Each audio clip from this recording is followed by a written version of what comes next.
tower. Tower, y'all complete. We're in a row, Bob. Roger, Gino. Looking great. Thrust good are all private. Okay, babe, it's looking good here. Roll is complete. We are proceed. Been somewhere which is totally out of the realm of existence, of life and love and feeling and thought as we understand it here on Earth. Certainly it's an enriched feeling, but it's the kind of thing that every time someone asks you, how did you feel or what did you think, you ask yourself that question because you're not sure what the answer is. You're still searching, you're still feeling. 2.5 miles. Mark, mode 1 Bravo. Roger, 1 Bravo, we're going 1 minute. Roger, Gene, you're looking great. You remember their names, some of them anyway, Glenn and Shepard and Armstrong and Schmidt. Everybody made quite a fuss over them at the time, but it was a long time ago, before Watergate and the gas crisis and the hostage crisis and the budget crisis, long enough for most of us to forget how it really was. Most of us. I gotta take a couple more pictures at that contact slope over there. Gene Cernan was the last American, the last man to walk on the moon. As long as I live, I'll never be able to, I think, realize the feeling and comprehend the entire emotions that go with standing on another planet. And that's what the moon is, 250,000 miles away, and looking back at the Earth. Isn't that pretty over there? Can you see in the seat, too? The realization that at that moment, in time and space and history, you, as a human being, for what you are, standing there on the fringes of what you understand is the end of the universe, and, you know, it almost was for us, looking back at probably the most beautiful sight a human being can conceive in his mind, our home, our star in the skies, Earth. You could look literally from the azure blues of the Caribbean to the deep, dark blues of the Pacific. You could literally watch a world turn in front of your eyes. Once every 12 hours you saw the other half. You could, almost like spanning time, you could watch a sunset on one side and rise on the other. And for you, that was, at that moment, that was all instantaneous. But for those people down there on Earth, some people were going to bed and other people were getting up. It was a different time within their lives. Little ellipsoid zone. America knew we could do it. You know, we knew we could go to the moon. And after we've done it, we say, well, what do we do next? You know, that's a pretty tough act to follow. So in some respects, the space shuttle doesn't carry on the glamour of flying around the moon on Christmas Eve. Gene Cernan is now an oil company executive in Houston. He's thought about it and thinks he knows what happened to all the glory and the glamour of man in space.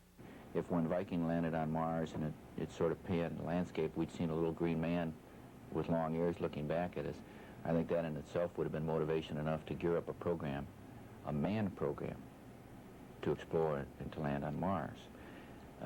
That will happen. I can't tell you why, nor can I tell you when, but I think in the next couple of generations it will happen.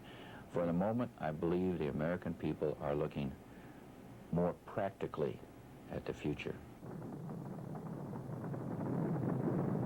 Maybe that's why the shuttle has had such a mixed reception. It's a product of the age of limits, so the burden is on the space agency to prove that all the delays and the problems and the billions of dollars it cost were worth it.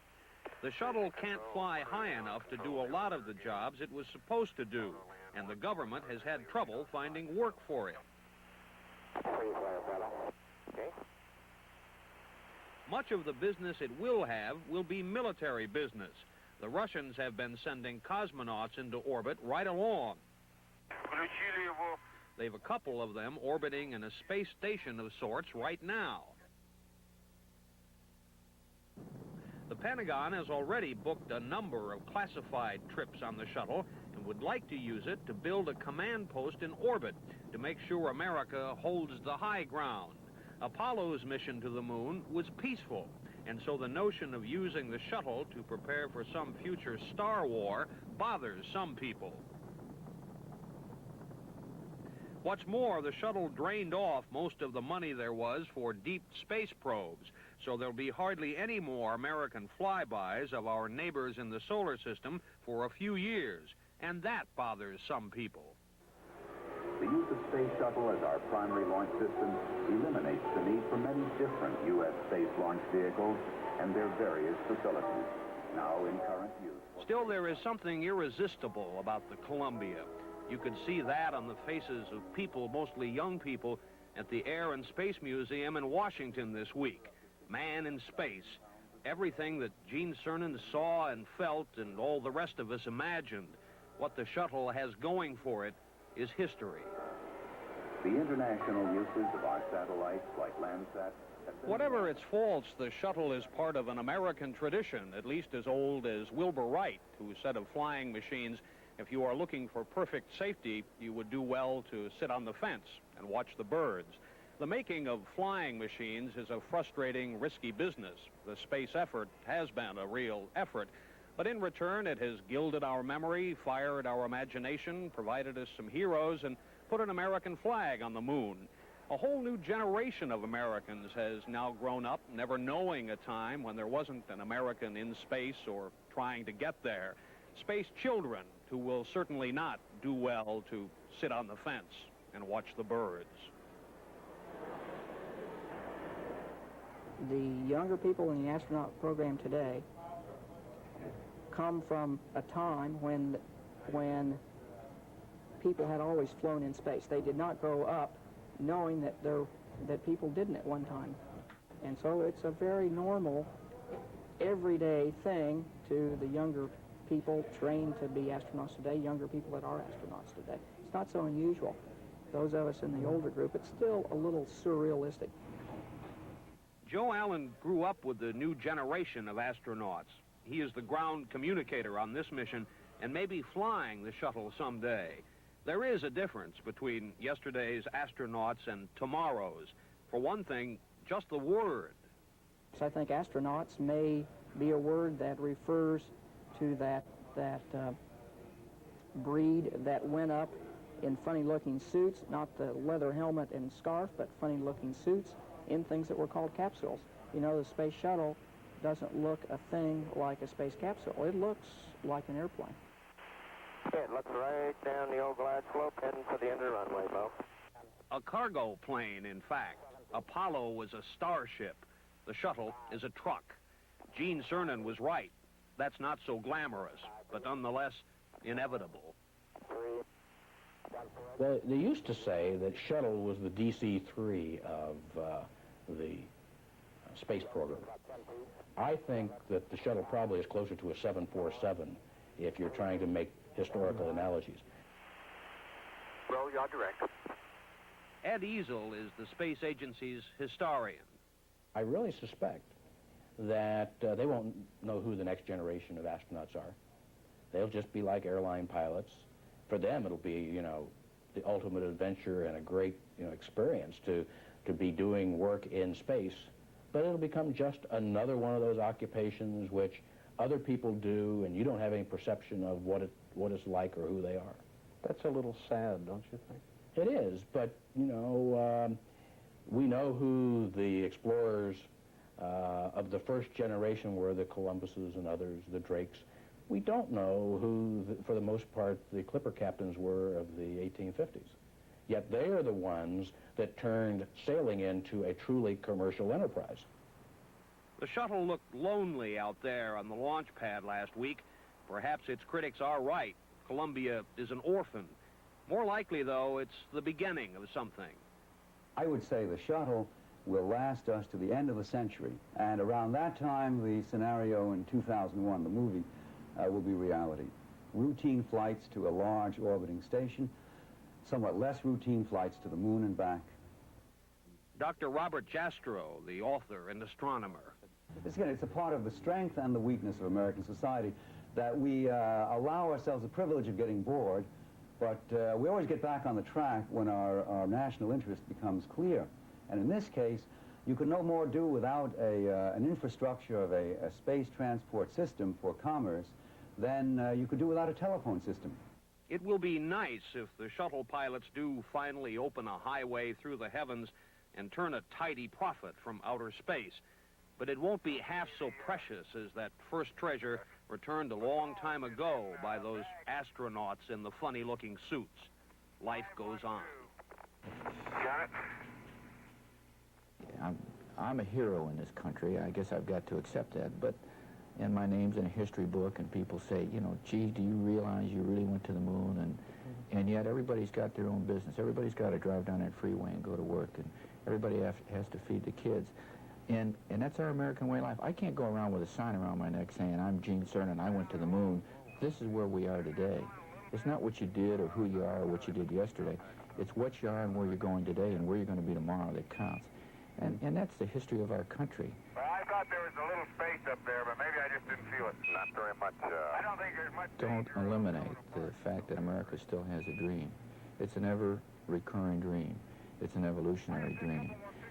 You know, a long time ago, people probably dreamt about going to the moon, and we dreamt about crossing the mountains to the west and crossing the oceans. And we dream. We dream today. We've gone for main engine start. We have main engine start.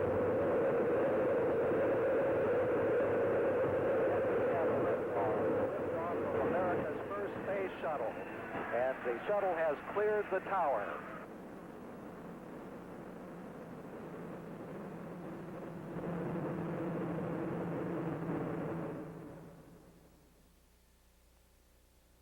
This portion of Sunday Morning is sponsored by the Travelers Insurance Companies and your independent professional traveler's agent or broker.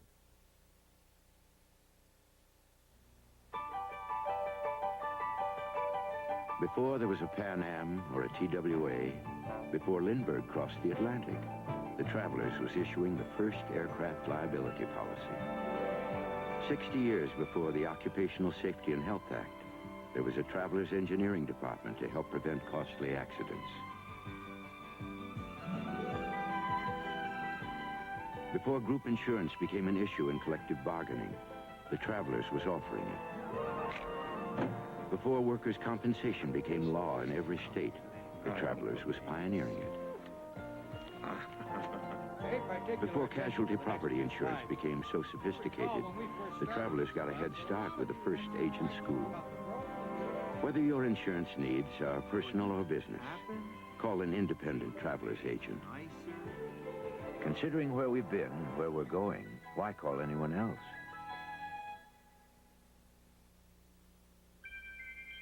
Picking and choosing the right investments requires very careful handling. One wrong move can easily damage the best laid plans. At Merrill Lynch, we know that size and strength can be very valuable. But it is our sensitivity to your investment goals and agility in helping you reach them that makes us what we are. Merrill Lynch, a breed apart. I can remember myself, a shy little girl, leaving all that she knew behind her to start a new life here in America. With my wonderful new family, I managed to make it through this period of adjustment. So I want to thank you, everyone, but most of all, thank you, Mom and Pop. I love you very much. Shouldn't you trust your story to Kodak Film? Now that Richard Threlkeld has put the flight of Columbia into some kind of context, he and I are going to talk to Morton Dean, who is in Houston, where the flight of Columbia is being controlled, and Dan Rather at Cape Canaveral. Dan watched and reported on the dazzling launch of the spaceship this morning. Let's turn first to Mort Dean for a status report. Mort? Okay, Charlie, the shuttle got off the ground on time, got into orbit on time, and the astronauts opened and closed and opened again these payload bay doors just about on time. The spacecraft is about 149 miles up above the Earth and traveling at approximately 17,500 miles an hour, or about 4 feet a second. Charles, the astronauts, as they opened these bay doors, were able to see from their windows at the back of the cockpit that several of the many thousands of tiles on the spacecraft had fallen off from the engine pods. Now, the experts here tell us that that in and of itself is not a major problem, but it leads one to wonder whether some of the more critical tiles underneath the spacecraft may have fallen off. There's no indication of that, but NASA will try to look at some photography work that was done upon launch to determine whether some of these critical and possibly catastrophic designed tiles have indeed fallen off. We're not raising any serious concern about the mission, but it's something we want to watch later on. If we can, let's just talk for a minute about the future. Dick Threlkeld talked about the past at some length a little while ago. Assuming these two men do get home safely and this flight of a space shuttle becomes routine in the future, what will it lead to? Dan Rather, have you some thoughts about where we're headed? Well, Charles, I think it's, all of us were taught in school, or at least in Texas we were taught in school, that first you have the explorers, then you have the frontiersmen, then you have the pioneers, follow on behind. We're out again this morning on the far frontier, the high frontier. And to put it in some perspective of what the potential is, just keep in mind that once they get the telescope up, in 1985, the shuttle is to fly a 45-foot-long telescope out there that will detect objects 50 times fainter than those seen by the best telescopes on Earth now. We'll be able to see 7 times further into space, look at up to 350 times the volume of the universe now visible. To me, that better than any other single thing outlines what the potential is of this new era in space that was ushered in this morning. Dan, something Harrison Schmitt said to you, intimated to you this morning, sort of struck me. He suggested that what you've got now this morning is the beginning of a fairly down the line, routine, cost-effective business, and it has struck a number of observers, a number of scientists, whether or not this may, in the long run, pose a kind of an identity crisis for NASA. If you've got what amounts to a truck routinely going up and down, there is no logical reason why North American van lines couldn't eventually run it. In addition, you've got a very strong military cast, I think, down the line to this, which raises questions as to whether the Pentagon should have a role in it. As you know, the NASA, with its large projects, particularly manned projects, has been a kind of mother superior to the earth sciences and the space sciences. There are a number of earth and space scientists who are now very worried that there isn't going to be any room for them. Dick, I think you raise a couple of very serious points there. There is pressure building in Washington and in the higher councils of some of the people who, the contractors who built the shuttle and are going to participate in future shuttle missions, as to whether NASA is capable of running a bus company or an airline. They say NASA's pretty good at R&D, but perhaps some new structure should be developed so that these shuttle flights can be scheduled properly. The military seems to be pulling for just such a change. And of course, the military, the Pentagon, will be the single biggest customer, the single biggest user for the foreseeable future of the shuttle. It's going to have great applications for military planning in the future. I think a number of observers are worried, particularly scientists, about the military aspect. Perhaps it's necessary, but if you look back, you remember that Apollo was essentially a scientific mission. Perhaps it had some military overtones, but there's a lot of concern. The Russians are up there now. They're talking about a real space station of their own with 12 to 14 cosmonauts in it by 1985. The pressure is building on us. We've got to be up there on the high ground, but is the shuttle a precursor of a combat zone, of Star Wars down the line? It's a scary thing to some people. If it becomes that, Richard Threlkeld, I think we can all agree, if we allow it to become that, perhaps we can't control it. If it becomes that, I, for one, and I think an awful lot of other people would share this, that we've lost. We've lost a great deal if it becomes that. And there's no question that in the early stages, the biggest customer is the military, but I think it's too soon to say that the early development of outer space is going to be overwhelmed by the military. Just too soon to say that. Dan, as we were discussing earlier during the launch broadcast, the military has been in on this from the very beginning. The Pentagon, having lost its plans for its own space program because of budgetary problems, went in and began to campaign for the development of the shuttle.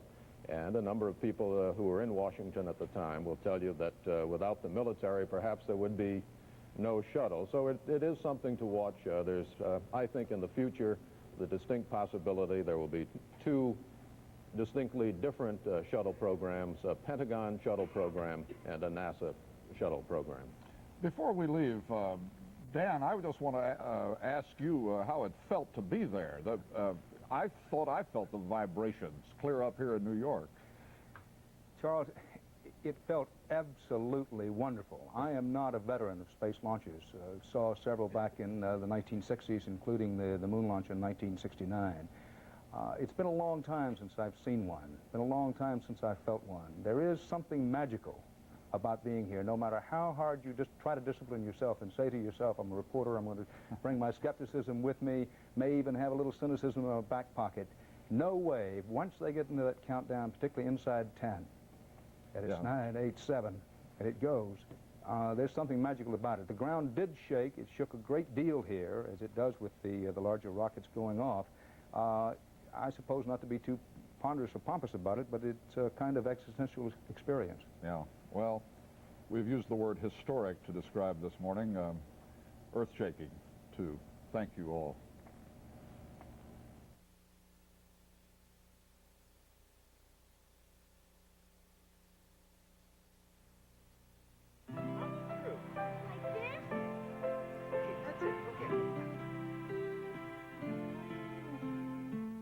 Over the years, the Travelers has settled claims for tornadoes, explosions, hurricanes, and fires.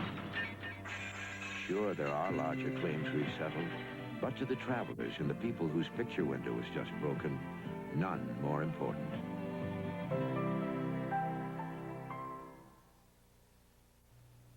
Wally Kurjan, Engineering Model Shop. This is who we are and what we do at General Motors. In our new J car, the station wagon and the sedan have a quarter panel and side frame and one stamping. The model maker has to create this in wood. The automobile is checked against this model.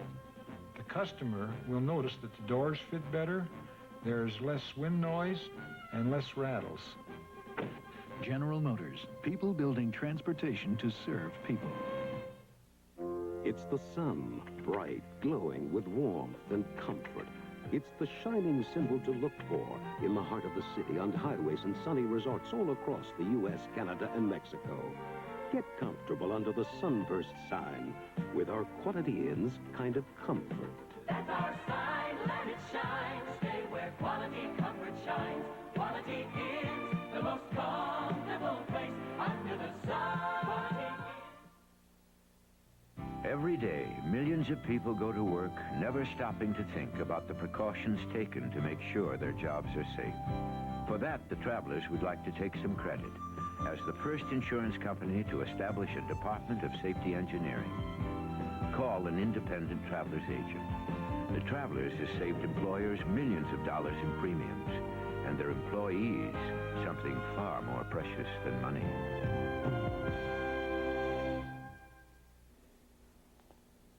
Now Ray Gandolf in his weekly sports profile. This week, short and sweet. Well, figure skaters are finely honed, well